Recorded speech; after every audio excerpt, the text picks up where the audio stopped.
cristianos. ¿Cómo es? El perfil de nosotros los cristianos. Usted va a un hospital y encuentra que hay unos que tienen un cofia, tienen una ropa de diferente color, y uno identifica, son los del mantenimiento y el aseo y todo que esté en orden. Pero usted entra a otros consultorios y ya los encuentra con una bata blanca y con tiene un perfil. Usted va por la calle y ve un pixelado azul. Un dragoneante del Imperio. Pero usted ve un pixelado verde y dice del ejército. Ve entonces unos que andan en moto con lucecitas por todo lado, de chalequito azul y casco grande y dice tránsito. Sí. Todos tienen un perfil, todos. Usted va por el barrio marginal y se da cuenta quién está en crisis porque anda carramaneado. Perdóneme, ¿cómo suena? ¿Alguien sabe qué es un carramaneadito? Llevado. Que está llevado, que va soplado hasta, mejor dicho. Sí. Y usted va solo y usted lo ve y a usted tiene miedo. Amén. Ay, ¿qué tal me haga algo? Porque la mayoría de ellos, por el afán y el desespero de consumir, hacen lo que no tienen que hacer y agreden a la gente. Entonces, todo tiene un perfil. Incluso, usted entra a una escuela y usted identifica quiénes son los administrativos y quiénes son los docentes. Y también si hay alguien de ornamentación, tiene su característica y su diferencia. Pero sobre todo sobresale un personaje en todo el instituto, al que todo el mundo saluda con mucho respeto. Pasó el rector. Y tiene un perfil. Usted y yo como creyentes también tenemos un perfil. Amén. Entonces, dice la Biblia, según fuimos aprobados por Dios. Si nos ponemos a buscar la aprobación de los hombres, tenemos problemas. Porque el ser humano en su naturalidad está dispuesto a aprobarnos hasta cierta parte, pero no a plenitud. Y es ahí donde ya necesitamos es que sea la gloria de Dios en nosotros. Amén. Porque esa aprobación fue para que se nos confiase el evangelio. Y cantamos ese coro, los ángeles no son enviados a cambiar un mundo por un mundo de paz. ¿Me ha tocado? Bueno. Entonces mire que sería algo como bíblicamente referido a los ángeles, pero Dios no puso ángeles. Puso hombres y mujeres que vivimos muchas situaciones, pero que gustamos de la verdad de Dios. Y que no solamente hablamos, sino que nos hemos rodeado de experiencias para poder imprimir en otro el diseño de la salvación, que Dios es real. Amén. Así hablamos, no como para agradar a los hombres, porque el evangelio puro no es un evangelio light. Es decir, estos días hablé con un pastor de otra denominación y me decía, oiga pastor, imagínense que yo quité la doctrina del pecado del púlpito y se me llenó el salón. Él es sinvergüenza. ¿Cómo le ocurre? Por eso se le llenó el salón, porque es que la gente quiere facilismo. Amén, amén. Pero Dios y el diseño original no fue dado al gusto del hombre, sino para que todo aquel que quiere ser salvo se someta a Dios. Dele ese aplauso al Señor si lo cree. Poder en el nombre de Jesús. Entonces nosotros somos característicos desde que la iglesia nació hasta hoy, porque predicamos lo que la Biblia enseña y por ser celosos de la sana doctrina. Y esa es una de las cosas que hoy en día como que se van perdiendo. Ya no hay celo, ya no hay temor. Y entonces hacen las cosas y los ven, y si nadie los está viendo, hacen otras cosas. Pero nosotros vivimos bajo los atributos de Dios. Y bajo esos atributos entonces, Dios es omnisciente, entonces aunque nadie me vea, Dios lo sabe. Dios es omnipresente y aunque otros no estén presentes, Él sí está ahí. Él es todopoderoso y aunque yo no soy capaz, Él me dice qué puedo hacer y qué no, conforme a su soberanía que gobierne mi corazón. Amén. Entonces nosotros debemos ser puntuales en que Dios sí ama al hombre. ¿Y quién no se siente agradado por ser amado por Dios? Amén. Pero el amor de Dios no alcahuetea el pecado. Amén. Por eso entonces debemos cuidar nuestra identidad. Si no, También dice, no para agradar a los hombres, sino a Dios, que prueba nuestros corazones. Entonces es ahí donde uno dice, pero ¿por qué me pasa esto? ¿Pero por qué me pasa que yo no le ha pasado? Si yo soy bueno, hago ayuno, hago oración, soy fiel en mi mayordomía, soy diligente, y me pasan estas cosas. Eso no es casualidad. Dios no pone a prueba algo que cree que no va a superar la prueba. Cuando una empresa va a hacer inspección de calidad y somete un producto a prueba, ¿cree que lo va a perder? Antes sabe que si se gana el certificado de calidad va a tener mucho más valor. ¿Será que Dios hace lo mismo con nosotros? La Biblia dice, el fuego para el oro, el crisol para la plata y la prueba para el corazón del justo. Amén. Entonces es parte de nuestra realidad. Necesitamos ser probados. Y Pedro habla de nuestra preciosa fe que debe ser probada como el oro puro. Amén. Ahora, hablando del perfil, voy a hablar de algunas cositas. Primero, seguro de su propia salvación. No podemos dudar lo que tenemos. Amén. Porque hay gente que busca la manera de cuestionarnos y hasta de acusarnos y que inventan cosas, Dios les bendiga. Pero nosotros sabemos qué es lo que tenemos. ¿Cuántos hemos visto sanidades? ¿Cuántos hemos visto regeneraciones? Transformación por completo de una persona. Yo recuerdo que estando de predicador en el barrio Picaleña me dijeron los directivos, no vas a visitar más la cárcel, vamos a abrir Picaleña. En ese tiempo nos entregaron 5. A la fecha de hoy tiene 200 creyentes. Porque la obra es de Dios. Amén. Y recuerdo que una de las situaciones era poder imprimir esa seguridad en otros que eran opositores. Habían 2 muchachas con problemitas de identidad. Hoy se habla de ideología de género o de enfoque diferencial. Y empecé a visitarles, a evangelizarles, mi esposa me acompañaba y las logramos llevar a culto. Pero el filtro más bravo no fue el culto, sino la actitud de los hermanos en el culto. Me la sacaron corriendo. Y dije, Dios mío, y todo el esfuerzo para poder traer estas 2 almas al culto. Entonces, sí debemos estar seguros de nuestra propia salvación, pero no podemos usar ese criterio de calidad para juzgar a otros. Amén. Que Dios no nos puso como jueces. Amén. Nos envió fue a sanar. Amén. El evangelio no es para contender, ni para recriminar, ni para juzgar o maltratar a alguien. Es para sanar. Porque la iglesia es el mesón de sanidad del mundo. ¿Cuántos decimos gloria a Dios? Amén. Entonces usted y yo debemos estar seguros y confiados de la obra que el Señor Jesús hizo en el Calvario por nosotros. El castigo de nuestra paz ya fue sobre Él. Por su llaga fuimos nosotros curados. Esa salud es tanto física como espiritual, intelectual, psicológica.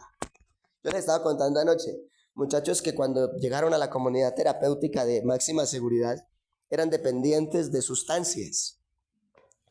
Y al cabo de ciertos meses de estar escuchando la palabra, ellos me dijeron, no me vuelva a dar medicamento. No lo necesito. No, porque si usted no toma el medicamento enloquece en el patio. No me voy a enloquecer. Conocí lo que necesitaba conocer. Amén. Y ya no necesitan tomar medicamento. Dele aplauso al Señor. Entonces nosotros debemos estar seguros del mensaje que tenemos. Que otro no lo quiere creer, nos quiere cuestionar, pues allá ellos, con sus malas actitudes. Pero usted y yo sabemos lo que tenemos y no podemos dudar de la riqueza de Dios. Amén. Entonces, 2 versículos clave, Romanos 5:1, justificados, pues por la fe, tenemos paz para con Dios por medio de Jesucristo. Esto es un camino de fe. Si no es por fe, no somos capaces. Si usted lo intenta hacer a la fuerza, el evangelio se le va a convertir en una carga, en una tortura, en un suplicio, porque es que con la fuerza humana no se puede. Y uno intenta hacerlo con la fuerza de uno y esto se vuelve una cosa muy pesada. Pero cuando uno permite que sea Dios el que fluya en nuestra vida, esto es un deleite, esto es un privilegio, esto es un honor. Amén. Y también dice el 2:8, porque por gracia sois salvos. No estamos por ser los más buenos, ni los más buena gente, ni los más nobles, ni los más eruditos, ni los que mejor se capacitaron. Es por gracia. Pablo, cuando creció en humildad, al final de sus días dijo, y como a un abortivo, al último de todos se me apareció a mí, que no merecía haber sido llamado apóstol porque perseguía a la iglesia. Entonces mire que ese hombre creció en humildad y entendió que no era su capacidad, ni su oratoria, ni dominar 5 idiomas. Era solo la gracia de Dios en él. Amén. Un punto importante, ser espiritual. ¿Ser qué? Espiritual. No espiritualista, espiritual. Ejemplo. Llegué una ocasión a visitar a una hermana, esa experiencia fue en Ibagué, y estaban los hermanos orando y reprendiendo, y yo, pero yo no sentía nada de raro ahí. No, aquí no hay demonio, esto es raro. Los hermanos, por favor, estén sentaditos un momentico, yo voy a hablar con la hermana. Y empezamos a charlar. Hermana, ¿cómo están sus hijos? ¿Cómo está su trabajo, su estabilidad? ¿Tiene alguna deuda? Ay, hermano. Y empieza a contar. Y estaba tan saturada de situaciones que era una crisis nerviosa, un problema psíquico. Y los hermanos estaban reprendiendo demonios. La hermana no estaba endemoniada, tenía una alteración en el sistema nervioso central por tantas cargas. ¿Qué necesitaba? Una cita con un psicólogo. No que reprendieran demonios. Amén. Entonces uno tiene que aprender a discernir. El espiritualista, todo es espiritual y todo es pecado y todo es malo. Yo recuerdo que una vez una hermanita se pegó una enojada muy brava conmigo, porque me pasó lo mismo que me pasó ayer. Regalé la Biblia y llegué y prediqué con el celular, la tablet o el computador. Oiga, ahí me di cuenta que ella no era espiritual, era espiritualista. Casi me pega porque no tenía la Biblia física. Pero yo he visto gente que tiene la Biblia física y tiene muy mala conducta. Amén. Así que uno tiene que ser espiritual desde la naturaleza de la identidad. Hoy en día uno tiene la Biblia no solo digital, sino en audio y dramatizada. Y hablan de la ovejita y sale bramando por allá una ovejita. Y hablan de Goliat y sale una voz por la ultratumba. ¿Quién eres tú para que vengas con piedras y palos? Y yo no digo, wow. Entonces hoy en día hay muchas formas de crecer en lo espiritual sin ser fanático. Amén. Haber tenido experiencias con Dios es lo que nos hace espirituales. Amén. Amén. Por eso dice Zacarías a Zorobabel, no es con ejército ni con fuerza, sino con mi espíritu, dice Jehová de los ejércitos. A veces uno hace malabares y que vea que vamos a poner esto y que aquello, y la forma es importante, pero Dios quiere de nosotros la esencia. Dame, hijo mío, tu corazón. Que hay gente que busca hacer todo con mucha altura, con mucha elocuencia, pero el corazón está lejos. Amén. Entonces qué bueno tener cuidado en esos detalles. Pablo después dice, mi palabra y mi predicación no fue con palabras persuasivas de humana sabiduría, sino con demostración de poder del Espíritu Santo.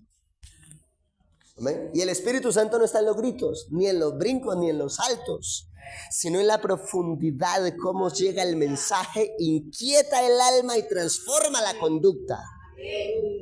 Porque nos hemos vuelto emocionalistas. Y claro, Dios toca las emociones, pero es más importante saber que lo mueve es Dios.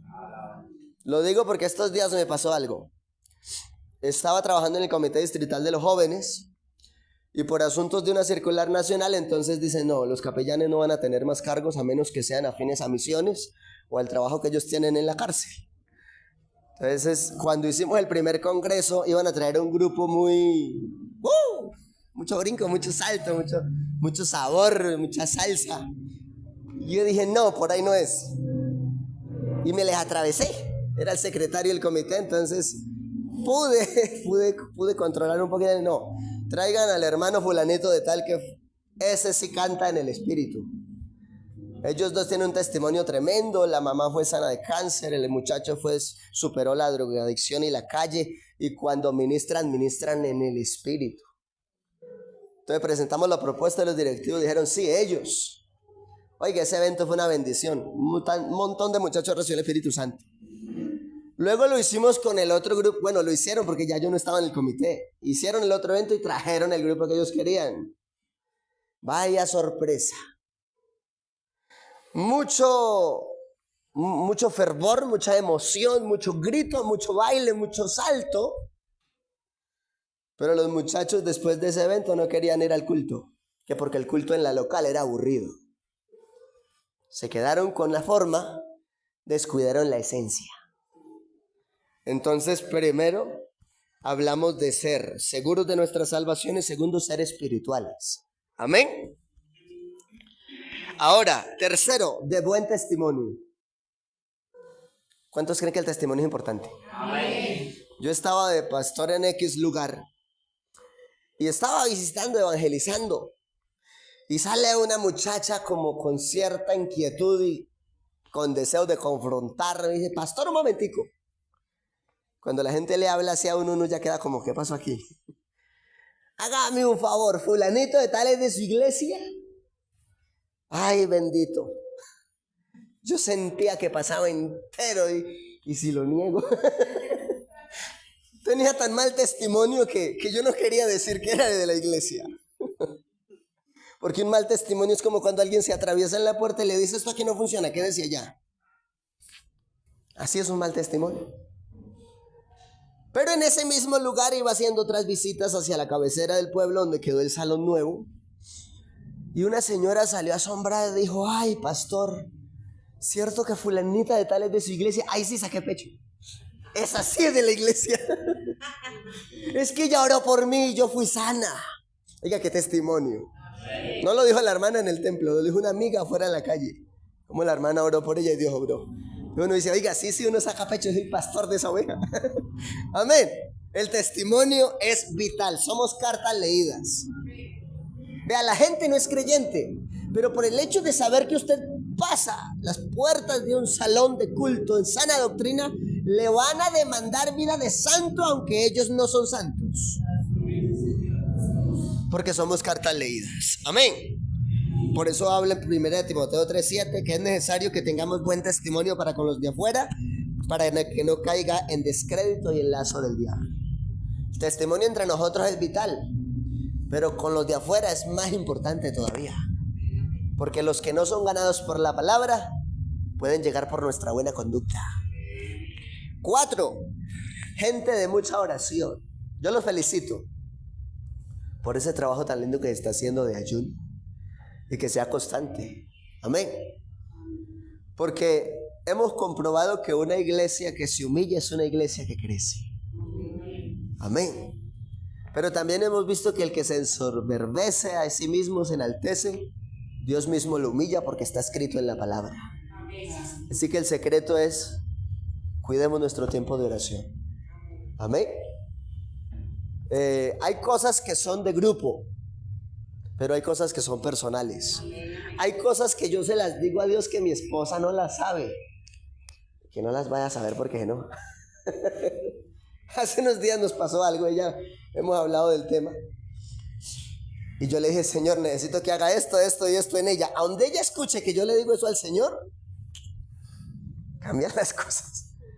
Dios lo hizo y ella fue procesada y creció. Pero ella no supo que el que hizo la petición fui yo. Sí. Hay cosas que son muy propias, que nadie las tiene que saber. Pero hay cosas que son colectivas, de grupo, como la oración que hacemos en el culto, que es para testimonio, donde todos elevamos nuestra voz y el indocto o nuevo dice, oiga, yo quiero aprender a orar y se acerca al pie de uno y tan bonito que suena. ¿Cuándo será que yo hablo así también? Amén. Por eso dice la Biblia, orad sin cesar. No orad sin cesar. Me toca tenerlo en el culto. Orad sin cesar. O sea, constante. Dice, en todo tiempo, con toda oración y súplica.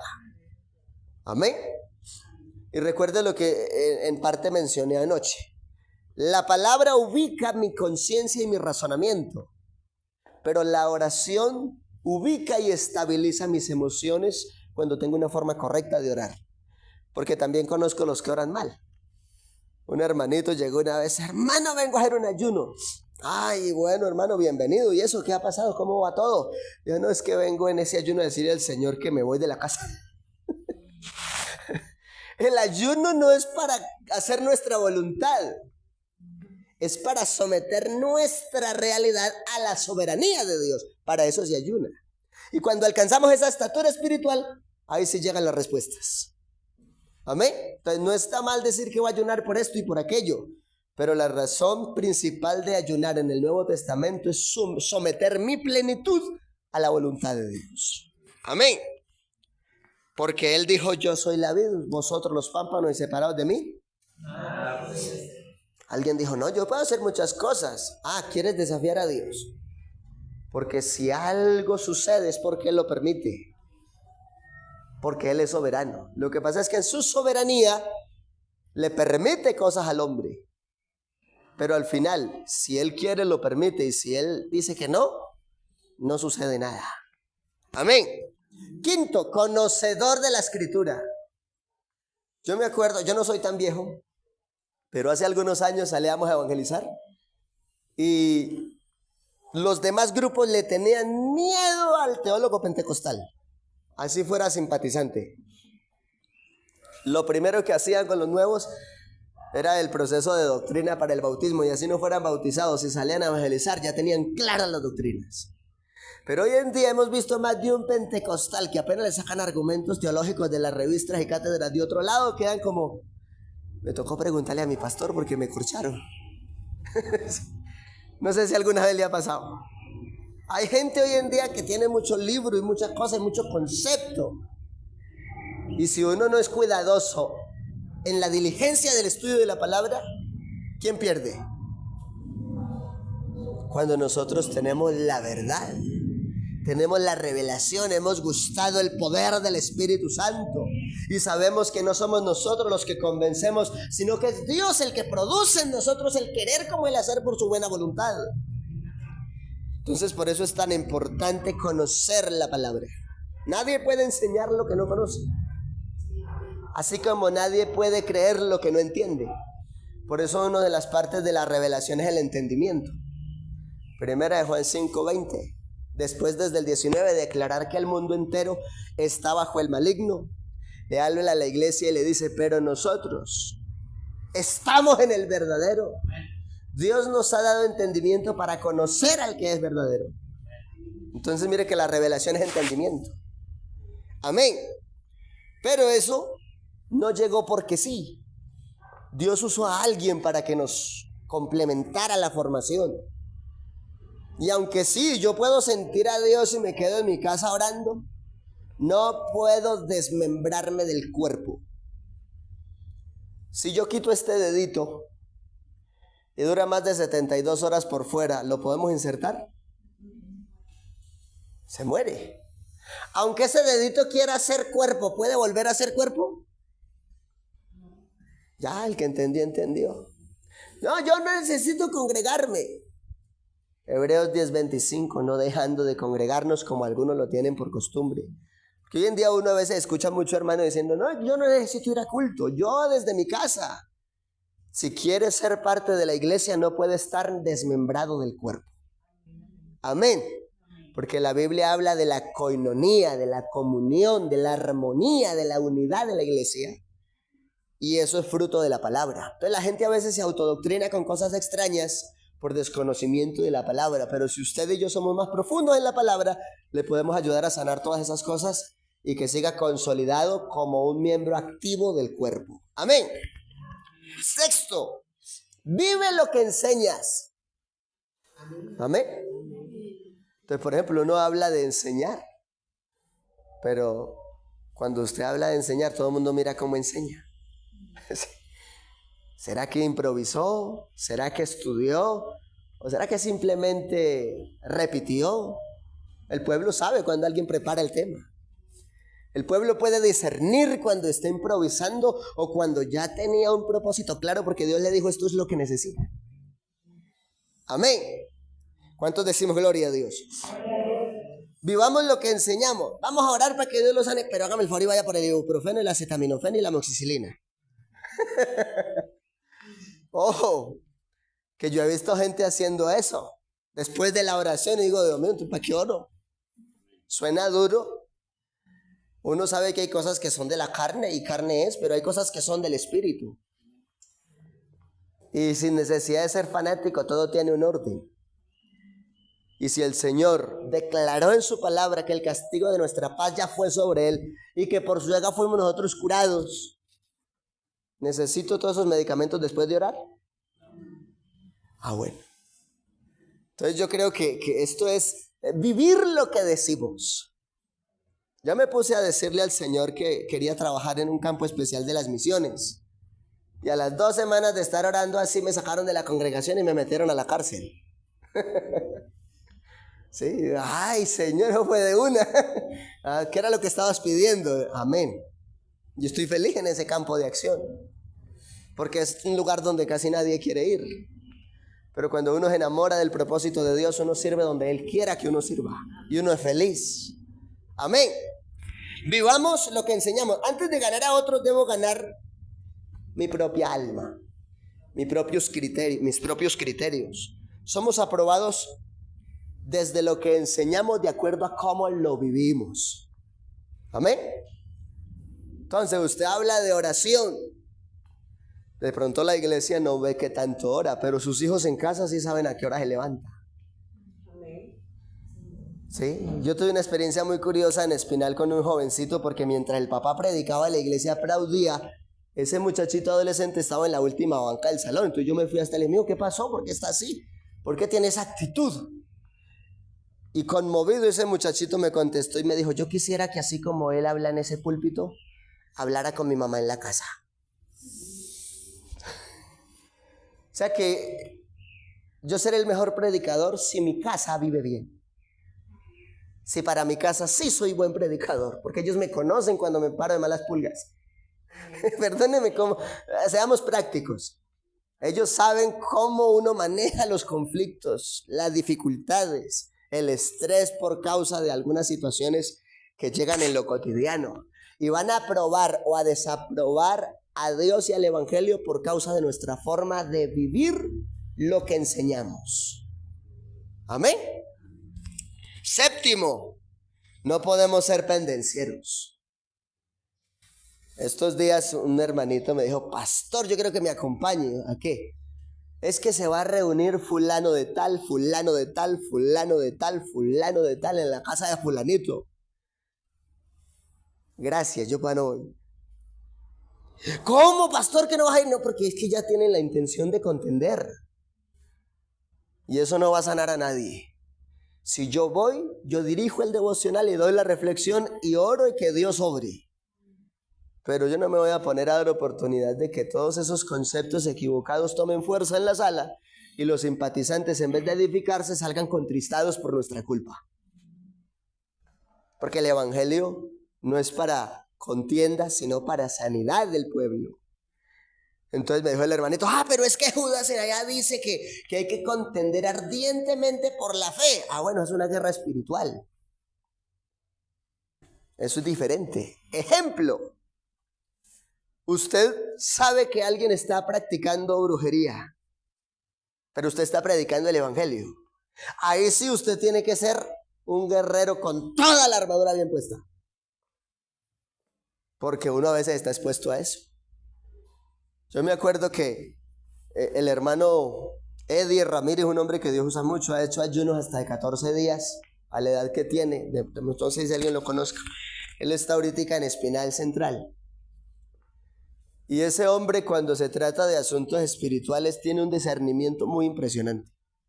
Estábamos en un evento y había una jovencita que, pues yo sí sentía como que algo pasaba, pero no dije nada, porque me daba miedo de pronto calificar mal. Pero parecía que hablaba en lenguas, pero tenía movimientos extraños y hacía demasiado desorden. Y la Biblia dice que el profeta tiene dominio sobre el espíritu y que todo en Dios se hace decentemente y con orden. Y volví al principio y volví a mirar y dije, aquí hay algo raro. Pero me quedé quieto, no quise intervenir. Cuando yo vi que mi pastor se bajó de la plataforma, pero él identificó de una vez. Y se bajó y se fue hasta donde la persona y solamente no la tocó, solamente puso la mano así. sin tocarla. Hay poder en el nombre de Jesús, y cayó al piso y empezó a arrastrarse como una culebra. Ahí es donde uno tiene que tener discernimiento para ser verdaderamente un guerrero espiritual. Ahí sí debe contender con las tinieblas. Pero a veces creemos que eso de contender ardientemente por la fe es irnos a agarrarnos a palabras con el otro. Y eso no edifica, eso daña. Amén. Entonces no podemos buscar pleito. La Biblia dice en Proverbios 12:18: hay hombres cuyas palabras son como golpes de espada, mas la lengua de los sabios es medicina. Amén. Y Proverbios 25:8: no entres apresuradamente en pleito. La Biblia dice: ¿el sabio ve el peligro? Bueno, el desapercibido recibe las consecuencias. Entonces uno debe saber qué tipo de pleito o qué tipo de guerra es la que enfrenta. Porque la Biblia dice, no es contra carne y sangre, principados, potestades, los gobernadores de las tinieblas de este siglo, huestes espirituales de maldad en las regiones celestes. Amén. Entonces nosotros debemos entender realmente a qué se refiere la Escritura cuando dice: contiende ardientemente por la fe. Que hay oposiciones, que hay apostasía, es que hay pecado que roba la bendición. Contra esas cosas sí hay que luchar. Pero entonces, ¿cómo se hace? Buscando enfocar la conducta y rescatar la persona, no condenando a la persona junto con el pecado y la conducta. Amén. Hay que separar eso. Amén. Por eso es tan importante tener estos principios claros. Usted y yo como creyentes debemos escuchar para que nos escuchen. ¿Cuántos somos evangelistas aquí? Levanten la manito. Amén. Todos, amén, gloria al Señor. Bueno, mire que usted primero llega y si una persona está desbordada diciendo cosas, a veces nos toca dejarlo que hable. Pero ¿qué hacemos con toda la información que nos dio? Montar el boceto de qué es lo que le vamos a enseñar, porque con todo lo que dijo expresó su necesidad y con base a eso trabajamos. Amén. Y octavo, que amen los perdidos, que no sea insensible. Amén. Hoy en día, no en todos los lugares, pero sí en algunas partes se ve mucha insensibilidad. Y entonces parecemos al levita, que vio al otro que los ladrones lo dejaron medio muerto, aporreado, y le robaron todo y siguió de largo. Y ese hombre ahí tirado dijo: oiga, y no es que es un hombre que habla de Dios, que es experto en la ley y en los profetas, pero pasó de largo. Pasó otro. ¿Quién fue? Sacerdote. ¿Y qué hizo? ¿Cómo así? Pero siguió de largo. Y al final, ¿quién pasó? Dijo: no pasó el levita y no pasó el sacerdote, está extranjero menos. Pero vea cómo hizo Dios las cosas. Ese extranjero fue movido a misericordia y lo atendió. Lo puso en su cabalgadura, después de haberle vendado sus heridas, haberlo ungido, y lo pone en el mesonero y le dice: atiéndalo y lo que gaste de más yo se lo pago cuando regrese. Eso es sensibilidad. El Señor también dice que miró las multitudes desamparadas y dispersas, ¿cómo? Ovejas que no tenían pastor, y fue movido a misericordia. Amén. Cuando Lázaro estaba en la tumba, ¿qué hizo Jesús? Fue sensible, lloró, se conmovió. Y los que decían: mire cuánto lo amaba. Y los otros que eran prevaricadores decían: ¿y por qué no vino y sanó como sanó a otros en otras aldeas? Oiga, el ser humano sin Dios es cruel. La forma como se refirieron al maestro. Después pasó otra situación con otro hombre y los discípulos dicen: Señor, ¿quién pecó? ¿Este o sus padres? Y como que el Señor les dice: oiga, sean sensibles. Amén, sí, Señor. No hablen que fue por pecado. Es para que la gloria de Dios se manifieste. Denle ese aplauso al Señor Jesús. Y después en Filipenses 2:5 dice: haya pues en vosotros este mismo sentir que hubo también Cristo Jesús. La sensibilidad. Eso es muy importante. No podemos pasar de largo. Si Dios nos inquieta y tenemos la capacidad de ser bendición, hagámoslo.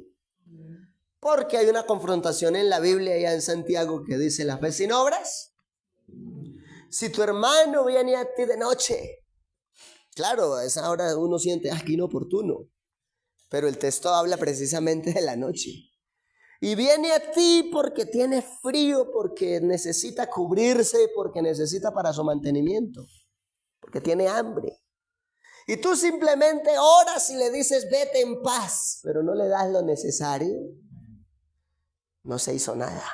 Entonces mire que la Biblia habla de muchas lecciones de ser sensible, no solo de decir voy a orar, porque esa es una de las opciones vamos a orar, pero ¿seguro que eso es solo de oración? ¿O se necesita una intervención más precisa? ¿Amén? Entonces cuando uno es sensible, claro, uno ora, pero la fe sin obras es muerta. Si le pidió pan, ore y compártale de su pan. Si le pidió abrigo, ore y compártale de su abrigo. Pero seamos sensibles, no pasemos de largo ante la necesidad. Estemos de pie. En ese orden de ideas, entonces, el creyente tiene un perfil. Y voy a concluir repasando el perfil. El creyente debe estar primero seguro de su propia salvación. Amén. Porque no puede convencer a otros de lo que no tiene. Segundo, el creyente debe ser alguien espiritual, no fanático espiritualista, una persona que tiene un sentido de ubicación. Tercero, el creyente debemos ser de buen testimonio. Cuarto, debemos ser gente de mucha oración. Quinto, debemos conocer bien las escrituras, porque hoy en día hay filosofías, conceptos, rudimentos. En la Cámara de Comercio hay 7,000 denominaciones inscritas. Una señora dijo: usted me va a decir que tiene la verdad. Ya esta semana pasada vino uno y que tiene la verdad, y otro vino ayer y que tiene la verdad. Usted me va a decir lo mismo y me tiene más confundida. Yo le dije: no, porque es que la verdad no es de los hombres. La verdad es por revelación. Yo no te voy a decir que tengo la verdad, solo te voy a dar una tarea. Coja todas las denominaciones que conoces y confronte la forma de vivir de ellos a Hechos de los Apóstoles. Hizo la tarea y a los 6 meses estaba pidiendo bautismo en el nombre de Jesús. Oye, hermano, lo que hace el Señor. Conozcamos la escritura y direccionemos la gente. No que es que la verdad la tenemos, no. La verdad es revelación. Lleve a la persona a entender la verdad, que él mismo escudriñe y confronte las realidades y camine con Dios. ¿A cuánto nos habló el Señor?